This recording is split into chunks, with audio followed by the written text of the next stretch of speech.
ನೀವು ನೋಡೇ ಇರ್ತೀರಾ IPL ನಲ್ಲಿ ಹಾರ್ದಿಕ್ ಪಾಂಡ್ಯ ಬ್ಯಾಟ್ ನ ಒಂದು ಮಿಸ್ಟೀರಿಯಸ್ ಟೂಲ್ ಇಂದ ಚೆಕ್ ಮಾಡಿದ್ರು. ಈ ಟೂಲ್ ನ ಫಿಲ್ ಸಾಲ್ಟ್ ಮತ್ತೆ ಇಟ್ಮೈರ್ ಬ್ಯಾಟ್ ಕೋ ಹಾಕಿ ಚೆಕ್ ಮಾಡಿದ್ರು. ಈ ಟ್ರಯಾಂಗಲ್ ತರ ಇರೋ ಟೂಲ್ ಬೇಸಿಕಲಿ ಒಂದು bat gauge. According to ICC rules, ಒಂದು ಲೀಗಲ್ ಬ್ಯಾಟ್ ನ face width up to 4.25 inches, blade ನ ಡೆಪ್ತ್ ಅಪ್ ಟು 2.64 ಇಂಚಸ್ ಮತ್ತೆ ಎಡ್ಜ್ನ ಥಿಕ್ನೆಸ್ ಅಪ್ ಟು 1.56 ಇಂಚಸ್ ಮಾತ್ರ ಇರಬೇಕು. ಹಾಗೂ ಬ್ಯಾಟ್ ಈ ಗೇಜ್ ಒಳಗಡೆ ಈಸಿಯಾಗಿ ಹೋದ್ರೆ ಈ ಬ್ಯಾಟ್ ರೂಲ್ಸ್ ಪ್ರಕಾರ ಇದೆ ಹಾಗೂ ಇದು ಲೀಗಲ್ ಬ್ಯಾಟ್ ಅಂತ ಅರ್ಥ.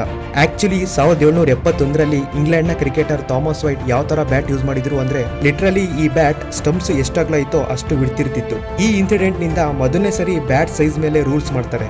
ಬ್ಯಾಟರ್ಸ್ ಅನ್ಫೇರ್ ಅಡ್ವಾಂಟೇಜ್ ಬೇಕು ಅಂದ್ರೆ ಅವ್ರ ಬ್ಯಾಟ್ ನ ಬಾಟಮ್ ಹಾಫ್ ಗೆ ಜಾಸ್ತಿ ವುಡ್ ನ ಆಡ್ ಮಾಡಿ ಅಲ್ಲಿರೋ ಸ್ವೀಟ್ ಸ್ಪಾಟ್ ಏರಿಯಾನ ಬಲ್ಕಿ ಮಾಡ್ಕೋಬಹುದು. ಇದರಿಂದ ಆರಾಮಾಗಿ ಬಿಗ್ ಶಾಟ್ ಹೊಡಿಬಹುದು. ಬ್ಯಾಟ್ ಎಡ್ಜ್ ನ ಚಿಕ್ಕದು ಮಾಡಿದ್ರೆ ಬಾಲ್ ಎಡ್ಜ್ ಆದ್ರೂ 6 ಹೋಗುತ್ತೆ.